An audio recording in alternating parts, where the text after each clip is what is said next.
Hello, my lovely students out there. This is ARK representing Arcanine. Dear CS and CA and CMA students, जी हाँ, यह session सबके लिए रखा है। एक्चुअली ये नोट एक डिमांडिंग सेशन था कि सर एजेंसीज के बारे में जरूर बताइएगा, और इन रियलिटी ना आप लोगों को पता भी होना चाहिए। कई बार ऐसा ऑब्जर्व होता है, एग्जीक्यूटिव का पूरा पढ़ाया हो जाता है, स्टूडेंट एग्जीक्यूटिव पास कर लेता है, इवन सीए इंटर पास कर लेता है, और इससे अगर एक सिंपल सा क्वेश्चन पूछा जाए कि MC21 के अंदर एजेंसीज कौन कौन सी हैं, तो उसे पता नहीं होता है। एक्चुअली क्या होता है, देखिए इसका रीजन है। देखिए अगर आप, अच्छा मैं ये नहीं कह रहा हूँ कि सबको नहीं पता, ये मेरे पास एक मेजर क्वेश्चन था, मेरे पास जो लगातार क्वेरीज में थी, उसमें कुछ जो भी एनरोल हुए हैं ऑफ कोर्स एग्जीक्यूटिव में स्टूडेंट्स, उन्होंने पूछा था।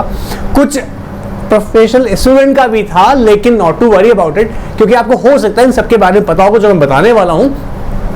बट इंपॉर्टेंट क्या है यहां पर, मैं यहां पर इनके प्रैक्टिकल डेटा भी दूंगा। मतलब सिर्फ बुकिश लैंग्वेज में बात नहीं करेंगे, हम बात करेंगे एजेंसीज के बारे में और एजेंसीज की एक्चुअल करंट पोजीशन क्या है। लाइक एग्जांपल के लिए एमसीए के बारे में बात करेंगे, आरओसी के बारे में बात करेंगे, आरडीज के बारे में बात करेंगे। सिर्फ मैं ये नहीं बताऊंगा कि यहाँ पे आरओसी या फिर आरडी कौन है, मैं बताऊंगा कि इंडिया में आरओसीज कितने हैं, आरडी कितने हैं, इनके ऑफिसेस कहां पर हैं, एनसीएलटी की बात करेंगे, एनसीएलटी के चेयरमैन की बात करेंगे। तो थोड़ा सेशन जो प्रैक्टिकल होगा और आपको मजा आएगा कि आपको समझ में आएगा कि हाँ जी मैंने कुछ सीखा। ऑलराइट, बुक के लैंग्वेज में रट्टा नहीं मारना, समझना है, मेरी बात को समझेगा। एजेंसीज के साथ में आगे चल के आपको कॉरेस्पॉन्डेंस एक्सचेंज करना है, कम्युनिकेट करना है, so you must have knowledge about these agencies. Alright, so without this time start करते हैं आज के बारे में सेशन को। MC21 की अगर बात करें, बहुत बड़ा रिफॉर्म था, याद रखिएगा, in the corporate sector, means अगर बात करूं कॉर्पोरेट लॉस को लेते हुए बहुत बड़ी रिफॉर्म रखी गई MC21। You know what, before MC21 physical documentation बहुत एक लेंथी प्रोसेस होता था, क्योंकि बहुत ही ज्यादा टाइम टेकिंग होता था एंड कॉस्ट इफेक्टिव नहीं था। जी हाँ, बहुत ज्यादा कॉस्ट भी कंज्यूम कंपनीज को लेनी पड़ती थी, बेयर करनी पड़ती थी। बट MC21 के बाद जैसे कि सारा का सारा ऑलमोस्ट वर्क जो है वो इलेक्ट्रॉनिकली बेस्ड हो गया। अब यहां पर याद देखिएगा, जब मैं बात करने वाला हूं एजेंसीज की ना, तो मैं पहले आपको बता दूं, बहुत ध्यान सुनना, हम जो टॉप फर्स्ट पे हम बात करते हैं MC21 के अंदर, हम बात करते हैं मिनिस्ट्री ऑफ कॉर्पोरेट अफेयर्स का। इसके बारे में आप लोग बहुत से जानते होंगे क्या कि सर हर एक मिनिस्ट्री को एडमिनिस्ट्रेशन करने की वर्किंग किसी पर्टिकुलर पर्सन को दी जाती है, और वो एक नेचुरल पर्सन होता है जिसे हम उसको नॉमिनेट करते हैं नाम से। क्या नाम होता है? Minister of the particular ministry. Alright, आप लोगों को पता होगा, उम्मीद करता हूं, क्योंकि ये बहुत जनरल क्वेश्चन है, कि निर्मला सीतारमण जी जो है वो मिनिस्ट्री ऑफ कॉर्पोरेट अफेयर्स की प्लस मिनिस्ट्री ऑफ फाइनेंस की मिनिस्टर है। Is it clear? सो जो हेड ऑफ द मिनिस्ट्री हो गया वो कौन हो गया? मिनिस्टर। Is it clear? अच्छा सर, तो निर्मला सीतारमण जी के बारे में आपने सुन रखा होगा पहले भी, ठीक है, यहाँ सिर्फ बताने के लिए बोलूं ताकि आपको यहाँ याद हो जाए। और किसी को नहीं पता था ना, डोंट वरी, NRK9 ना ऐसा प्लेटफॉर्म दे रहा है कि यहाँ बेइज्जती नहीं होगा। किसी को नहीं आता है और सीखने का मर्जी से आया है तो पक्का सिखाएंगे, छोटी ही छोटी एस्पेक्ट भी सिखाऊंगा। ऑलराइट, इवन अगर स्कूल का भी कोई कॉन्सेप्ट भूल गए होगे तो वो भी याद कराऊंगा। ऑलराइट, चलिए, सो निर्मला सीतारमण जी जो है, याद रखिए, हम लोग जानते हैं कि कौन है, वो मिनिस्टर हो गई। ऑलराइट सर, अभी मिनिस्ट्री ऑफ कॉर्पोरेट अफेयर्स के बारे में देखो, ध्यान सुनते जाना, क्या काम है? मिनिस्टर, कॉर्पोरेट सेक्टर की functioning as per the law होनी चाहिए। कोई से भी लॉ नहीं sir, ministry of corporate affairs का प्राइम फोकस जो होगा किस पे होगा? कंपनीज एक्ट पे एंड LLPs पे। आप लोग जानते होंगे कि कंपनीज को, या ऑफकोर्स इंडिया में अगर कोई कंपनी इनकॉर्पोरेट हुआ है कंपनीज एक्ट के अंदर, तो उसे कंपाइल करना पड़ता है कि सब में कंपनीज एक्ट के थ्रू। ऑलराइट, कंपनीज एक्ट के साथ कंपाइल करना पड़ेगा। उसके अलावा अगर आपने LLP बनाएंगे, लिमिटेड लायबिलिटी पार्टनरशिप, तो उसके लिए आपको LLP एक्ट को फॉलो करना पड़ेगा। अब यहां पर क्या होता है कि आप ऐसा कर रहे हैं या नहीं कर रहे हैं, इसके लिए हमने एक ड्यूटी दे दिया, किसको दे दिया? मिनिस्ट्री को। तो यहां पर जो मिनिस्ट्री ऑफ कॉर्पोरेट अफेयर्स है, उसका एडमिनिस्ट्रेटिव जो रोल है वो ये आगे ऑब्जर्व करना कि कंपनीज एक्ट को या LLPs के एक्ट को क्या एंटिटीज प्रॉपर्ली कंपाइल कर रही है, नहीं कर रही है। क्लियर है? बहुत सिंपल सी बात है, दो एस्पेक्ट्स को चेक करना। अच्छा, अब इन्हीं एक्ट्स में और क्या होता है, कंपनीज एक्ट, LLP की हम बात करेंगे। इन्हीं एक्ट्स के अंदर कुछ रूल्स रेगुलेशंस होते हैं, तो इसको भी टाइम टू टाइम ऑब्जर्व करना कि इनकी कंपाइल कर रहा है नहीं कर रहा, नोटिफिकेशन इशू करना। ऑलराइट, ये मिनिस्ट्री के अंदर काम आ गया। इसके साथ साथ मिनिस्ट्री देखता है, क्योंकि जो देखिए, आप देखिए, कंपनीज एक्ट की हम बात कर रहे हैं, हम LLP एक्ट की बात कर रहे हैं, तो कुछ प्रोफेशनल बॉडीज हैं। जी हाँ, professional bodies like ICAI, of course, institute of chartered accountant of India, institute of company secretary of India और institute of cost accountant of India ना, इन प्रोफेशनल बॉडीज की प्रोफेशनल वर्किंग को भी, इन प्रोफेशनल्स की वर्किंग को भी याद रखिएगा क्या करता है? सुपरवाइज करता है। ऑलराइट, चलिए सर, ये बात भी सिंपल सा है। देखिए इन सब के बारे में हम आगे जब पढ़ेंगे ना बहुत डिटेल में जाएंगे, पहले हम एक छोटा सा रिव्यू ले लेते हैं। ऑलराइट, अच्छा सर, इसके अलावा अगर हम ध्यान से देखें ना तो सर आप भी बताएं ना, सेंट्रल गवर्नमेंट के कुछ और भी फंक्शंस हैं रिलेटेड टू पार्टनरशिप एक्ट। जी हाँ, पार्टनरशिप एक्ट या हम उसके बाद बात करें, उसके अलावा हम लोग बात करें companies donation to national fund act 1951 या सोसाइटी रजिस्ट्रेशन एक्ट 1980। ये सेंट्रल गवर्नमेंट ने ना, सेंट्रल गवर्नमेंट के ये फंक्शंस हैं इन एक्ट्स की ऑब्जर्वेशन करना, इनका एडमिनिस्ट्रेशन करवाना, और इसका एडमिनिस्ट्रेशन वो थ्रू एमसीए करवाती है। कौन से 3 एक्ट्स मैंने अलग से बताएं आपको? पार्टनरशिप एक्ट, इसके अलावा हमने बात करा companies donation to national fund act 1951 and third one is societies registration act 1980। Alright, so ministry का प्राइम फोकस क्या है कि कंपनीज एक्ट के ऑब्जर्व करना, प्लस ध्यान रखना एलएलपी एक्ट का, और ये पूरा का पूरा कंसंट्रेट करना कि कॉर्पोरेट सेक्टर क्या इन पे काम कर रहा है नहीं कर रहा, क्या इनके साथ में होने वाले लॉस, क्या कॉर्पोरेट सेक्टर तुम कंपनी एक्ट के लॉस के साथ फॉलो कर रहे नहीं कर रहे हो, चेक करो। ये एलएलपीज एक्ट के साथ फॉलो नहीं कर रही हो क्या, कौन एलएलपीज, इज इट क्लियर? अच्छा, इसके अलावा अगर मैं बात करूं और एजेंसीज की, देखिए फटाफट चलेंगे, ध्यान से चलेंगे, ठीक है? फिर ये सब कुछ तो आपको पढ़ाई देंगे यार, मेरा बात सुनो ध्यान से, सुनते सुनते याद हो जाएगा अगर तुम ध्यान से सुन लो तो। इनका यूज करना एग्जाम से ज्यादातर तो हमारे प्रैक्टिकल लाइफ में काम आएगा ये। ऑलराइट, सो इसके अलावा हम बात करें आरओसी की, बहुत सारे स्टूडेंट फैमिली होगा, बट मैं अगर आपसे पूछूं कितने कितने टोटल नंबर आरओसीज अभी करंटली इंडिया में हैं, हो सकता है आप लोगों को पता हो, पर अगर नहीं पता है तो सुन लीजिएगा। 25 आरओसीज हैं, जहां आप लोग बहुत से जानते होंगे महाराष्ट्र और तमिलनाडु में 2 आरओसीज हैं। अब क्वेश्चन ये भी राइज होता है, कुछ स्टूडेंट ने पूछा था और अच्छा क्वेश्चन था, इसका मतलब ये नहीं कहूंगा कि वो क्वेश्चन बेवकूफी का था कि सर क्यों 2 आरओसी वहीं पर ही क्यों है। It's a good question. देखिए आप समझिएगा, महाराष्ट्र और तमिलनाडु को हम देखें अगर इंडस्ट्रियल और इकोनॉमिक एक्टिविटी के हिसाब से, तो एक बड़े बड़े एरियाज हैं, ठीक है? यहाँ इंडस्ट्रियल एक्टिविटीज बहुत ज्यादा हैं। ड्यू टू दैट रीजन वहां पे जो अगर देखा जाए जो ये कंप्लायंसेस हैं, यू नो व्हाट, ये इसकी वर्किंग प्रेशर बहुत ज्यादा होती है, तो वहां पर 2 आरओसीज को डिवाइड किया गया इन स्टेट्स में। याद रखिएगा कहां पर? महाराष्ट्र में, महाराष्ट्र स्टेट में एंड तमिलनाडु में। ऐसे ही आप देखिएगा अगर बात करें, हर एक स्टेट के अपने आरओसीज हैं, ठीक है? जनरली अगर ऑब्जर्व किया है मोस्ट ऑफ द स्टेट्स में आरओसीज हैं, तो टोटल नंबर ऑफ आरओसीज की हम बात करें रजिस्टर्ड कंपनीज की, वो है कितने? 25। अब आपके माइंड में हो सकता है, अगर आपने पहली बार सुन रहे होंगे तो हो सकता है मैं क्लियर कर दूं कि नहीं पता होगा आरओसी क्या करता है। नाम ही क्या इसका? Registrar of companies. तो कंपनी की रजिस्ट्रेशन और एलएलपी के रजिस्ट्रेशन का काम प्राइम फोकस का है। इसकी प्राइमरी ड्यूटी क्या है कि इनकी कंपनीज की और एलएलपी की रजिस्ट्रेशन करना, प्लस कंपनीज एक्ट में जो उसकी ड्यूटीज दी गई है लाइक डॉक्यूमेंटेशन से रिलेटेड, उनको पूरा करना। आरओसीज के बारे में याद रखिएगा, जब हम कंपनी लॉ पढ़ते हैं डिटेल में बहुत सारी बातें पढ़ने को मिलेंगी, लाइक जैसे अगर आप कंपनी रजिस्टर करा रहे तो डॉक्यूमेंट्स होंगे उसको वेरीफाई करने का काम करेगा, कहीं कोई गड़बड़ी ना हो गई हो, ठीक है? जो कंपनीज एक्ट में रिक्वायरमेंट्स बताई हैं पूरी फुलफिल गई हो। सर लेकिन आरओसीज के आपने बता तो दिया, क्या ये कोई पर्टिकुलरली इसको ऑथेंटिकेट किया है? हाँ जी, section 2 clause 75 of companies act 2013 में आरओसी का डेफिनेशन प्रोवाइड किया गया है, और जिसके हम बात कर रहे हैं यहाँ पे रजिस्टर ऑफ कंपनीज की, इसको प्राइमरी ड्यूटी क्या दिया गया है? कंपनीज को और एलएलपीज को रजिस्टर करना। ऑलराइट, अच्छा इसके अलावा फटाफट सुनते चलेगा RD. Total number of RD की बात करें तो इंडिया में हम 7 बात करते हैं। जी हाँ, टोटल नंबर ऑफ आरडी कितना है? 7। आरडी का काम क्या है कि एडमिनिस्ट्रेटिव कंट्रोल करना। एडमिनिस्ट्रेशन कंट्रोल किसे कर रहा है? Administrative control of ROCs. जी हाँ, अगर मैं बात करूं आरडीज की तो याद रखिएगा जितनी मेजर सिटीज है ना वहां पर आरडीज मिल जाएंगे। आरडी का मतलब रीजनल डायरेक्टर। वापस सुनिएगा, रीजनल डायरेक्टर क्या होता है? आरओसीज होगा 25 आपके पास में, इन आरओसीज के ऊपर आरडी है कि क्या आरओसीज प्रॉपर अपना वर्क कर रहे नहीं कर रहे, तो इन्हें ऑब्जर्व करने का काम किसका? आरडी का। आरडी बेटा किसको बोल रहा हूं मैं? रीजनल डायरेक्टर को। तो अगर हम बात करें ना तो इंडिया में 7 आरडीज है। अगर हम लोग अगर इनको उठा के पकड़ के देखें तो अहमदाबाद, दिल्ली, मुंबई, चेन्नई, अहमदाबाद, हैदराबाद, और शिलोंग, यहां हम बात करेंगे तो यहां हमारे आरडीज हैं। चाहे तो रिलीज कर रिवाइज कर साथ में कहां कहां है सर? कोलकाता, कैलकाटा, कैलकाटा, चेन्नई, चेन्नई, चेन्नई, चेन्नई, न्यू दिल्ली, मुंबई, कैलकाटा। याद रखिएगा सर, रटा क्यों करवा रहे बेटा? इन फ्यूचर अगर जॉब करने गए ना इन सिटीज में तो आपको पता होना चाहिए कि वो आरडी वहां है। ऑलराइट, और अगर आप अपने दोस्तों के साथ कम्युनिकेट करते हैं तो आपकी नॉलेज वहां पर प्रेजेंट होती है कि हाँ आपको पता है। ऑलराइट, सो कहाँ कहाँ आरडी है? कैलकाटा में हमने बात कर सकते हैं। अगर आप लोग चाहेंगे, याद रखिएगा NRK9 के व्हाट्सएप पे तो आप हमारे साथ में हैं, नए हैं तो जुड़ जाइएगा सब्सक्राइब करके और अपने व्हाट्सएप पर रिक्वेस्ट भेजिएगा। मैं इन सब का अलग से डेटा भी आपको सेंड कर दूंगा ताकि आप प्रैक्टिकल अपडेट रहें। और NRK9 तो आपको कॉर्पोरेट अपडेट्स प्रोवाइड करता रहता है। ऑलराइट, तो हमने बोला आरडी आपको कैलकाटा, चेन्नई, दिल्ली, मुंबई, हैदराबाद, अहमदाबाद, शिलोंग। शिलोंग में बाद में ऐड किया गया था, पहले 6 थे फिर बाद में इसको शिलोंग को भी ऐड किया गया। ऑलराइट, तो ये जो बेसिकली आरडीज हैं ये क्या कर रहे हैं, ये देख रहे हैं कि क्या आरओसीज अपनी फंक्शनिंग प्रॉपर कर रहे हैं नहीं कर रहे हैं। सेंट्रल गवर्नमेंट याद रखिएगा कुछ अमेंडमेंट्स के थ्रू कुछ पावर्स भी अपने डेलीगेट किए आरडी को, जो कि हम लोग आने वाले सेशंस में बहुत डिटेल में समझेंगे। ऑलराइट, अच्छा इसके अलावा हम बात करें तो हमारी एक और एजेंसी आती है जिसे बोलते हैं serious fraud investigation office. Serious fraud investigation office याद रखिए मिनिस्ट्री ऑफ कॉर्पोरेट अफेयर्स के अंदर ही आता है।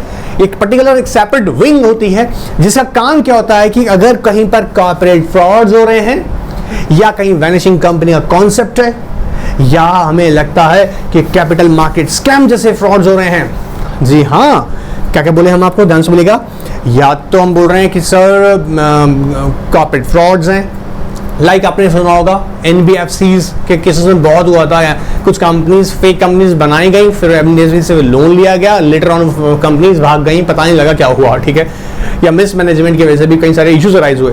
सो एनबीएफसीज के फेलियर की बात करें, कॉर्पोरेट फ्रॉड्स की बात करें, या हम बात करें वैनिशिंग कंपनीज की, प्लांटेशन कंपनीज की, या हम बात करें कैपिटल मार्केट स्कैम की, एक जबरदस्त रिक्वायरमेंट रियलाइज हुई गवर्नमेंट ऑफ इंडिया को कि भाई ऐसा एक पर्टिकुलर ऑफिस होना चाहिए जो ये फ्रॉड को इन्वेस्टिगेट करेगा। तो सीरियस फ्रॉड इन्वेस्टिगेशन ऑफिस, जी हाँ, इसके ऊपर कंप्लीट मैंने एक लेक्चर इसी चैनल पर प्रोवाइड किया हुआ है। ऑन योर रिक्वेस्ट हम आपको सेंड कर देंगे, अगर आप चाहें तो ऑफ कोर्स NRK9 के व्हाट्सएप पर हमें अपनी प्रॉब्लम्स अभी ना कोर्स अपनी रिक्वेस्ट सेंड कीजिएगा। सीरियस फ्रॉड इन्वेस्टिगेशन ऑफिस के ऊपर कंप्लीट वीडियो मैं आपको डिलीवर करवा दूंगा। ऑलराइट, अच्छा तो हम बोल रहे थे कि क्या काम कर रहा है ये सीरियस फ्रॉड इन्वेस्टिगेशन ऑफिस। तुम ध्यान से देखो ना, इसके नाम से पता लग रहा है serious fraud investigation office. So it means that ये जो ऑफिस है ना बेसिकली क्या कर रहा है, इस तरह की जो कि एक्टिविटी हो रही है जहां फ्रॉड वाली एक्टिविटी हो रही है उसे इन्वेस्टिगेट करने का काम है। और जो इन्वेस्टिगेशन करने का काम है ना ये याद रखिएगा, अगर हम बात करें तो इसके लिए एक्सपर्ट्स चाहिए होते हैं, और जो एक्सपर्ट्स होते हैं ना वो अकाउंटेंसी में एक्सपर्ट होते हैं, ऑडिटिंग फॉरेंसिक ऑडिटिंग में एक्सपर्ट होते हैं, इंफॉर्मेशन टेक्नोलॉजी में होते हैं, कंपनी लॉ में होते हैं, कैपिटल मार्केट में होते हैं, फिर टैक्सेशन के अंदर होते हैं। ऑफ कोर्स मतलब ऐसा एक अलग अलग एक्सपीरियंस का एक्सपर्ट्स को मिला के ग्रुप बनाया जाता है जो एक टीम होती है और वो इन्वेस्टिगेट करती है ऐसे फ्रॉड्स वाले केसेस को। Is it clear? I hope simple सी बात थी, समझाइए आपको। सर ये बनाने का रिक्वायरमेंट तो आपने बता दिया, आया कब एग्जिस्टेंस में, तो सिंपली अगर बोले 1 अक्टूबर 2003 को इसने अपनी फंक्शनिंग स्टार्ट करी, और ये पर्टिकुलरली जैसे मैंने बताया ये इन्वेस्टिगेट करता है।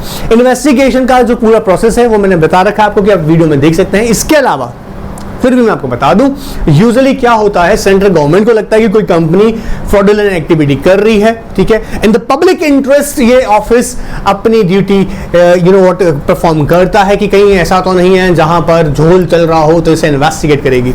इन्वेस्टिगेट करेगी मतलब ये कि कहीं ना कहीं अगर इसको लगा ना कि भाई ये जो काम हो रहा है कंपनीज में, यहाँ पर कंपनी का फंड जो पब्लिक से रेज किया गया है या पब्लिक फाइनेंशियल से रेज किया गया है, एनबीएफसी से रेज किया गया है और उसका मिसयूज हो रहा है, तो इन्वेस्टिगेट करेगी। और इन्वेस्टिगेट करने के साथ साथ याद रखिएगा प्रोसिक्यूट करेगी। प्रोसिक्यूट का मतलब उस पर केस चलाया जाएगा, या सेंट्रल गवर्नमेंट को रिकमेंड करेगी पर्टिकुलर एंटिटी जो ये फ्रॉडुलेंट एक्टिविटी में पाई गई है, सो इसको क्या कीजिएगा, इसके ऊपर दावा चलाएगा, मतलब प्रोसिक्यूशन कीजिएगा। अच्छा सर, इसके अलावा अगर हम बात करें ना तो आपने नाम सुना होगा NFR, जी हाँ, national financial reporting authority under section 132 subsection 1, section 132 subsection 1। इसके अंदर हम बात करें तो बेसिकली ये क्या करता है, आपको ये अकाउंटेंसी ऑडिटिंग स्टैंडर्ड्स के बारे में आप बताइएगा। अथॉरिटी बताता है कि आपको कैसे कंप्लायंसेस करने हैं, अकाउंटिंग स्टैंडर्ड्स को प्रिस्क्राइब करता है सेंट्रल गवर्नमेंट को। ये प्रोफेशनल्स को ऑब्जर्व करता है कि क्या वो उनको मॉनिटर करता है, ऑब्जर्व करता है, मॉनिटर करता है कि क्या वो अकाउंटिंग या ऑडिटिंग स्टैंडर्ड्स साथ में कंपाइल कर रहे हैं या नहीं कर रहे हैं। इसके बारे में याद रखिएगा, डिटेल वीडियो और भी अवेलेबल है, उसमें हम जाएंगे। मैं यहाँ पर आपको कोर इनका बताने की कोशिश कर रहा हूं कि national financial reporting authority is also one of the agency under MC21। इनके बारे में पता और डिटेल में जाने का हमारा आगे का बिल्कुल आगे वाला सेशन इसमें ही है। इसके अलावा अगर हम बात करें तो हम बात करेंगे NCLT की। ऑफ कोर्स सर इसने बहुत बड़ा रोल प्ले किया है। देखिए एक बात सोच के देखिएगा, NCLT की जब हम बात करते हैं ना तो क्या प्रॉब्लम राइज होता है कि मान लीजिएगा लॉ भी है, ठीक है, हम कह रहे हैं अगर आपने कुछ गड़बड़ी करी ना तो लॉ छोड़ेगा नहीं आपको। मतलब आपने कंपनी बनाया और कंपनी बनाने के बाद में आपने अगर कुछ झोल किया तो लॉ बैठा हुआ है जो आपको छोड़ेगा नहीं। बट सर लॉ जब छोड़ेगा, आई मीन तो जब पकड़ेगा जब उसकी जजमेंट टाइम पर हो। और इंडिया में सर सिविल और criminal law I mean course इतनी बिजी हैं तो सर वो कैसे काम करेंगी सर। पता लगा एक कंपनी ने फ्रॉड किया, उसके ऊपर केस चल रहा है और 20 साल बाद जजमेंट आ रहा है, जब तक तो वारे न्यारे हो गए कंपनी के और कंपनी के ऑनर्स के, कंपनी के डायरेक्टर्स के। ऐसे केसेस में याद देखिएगा एनसीएलटी की रिक्वायरमेंट जनरेट हुई थी।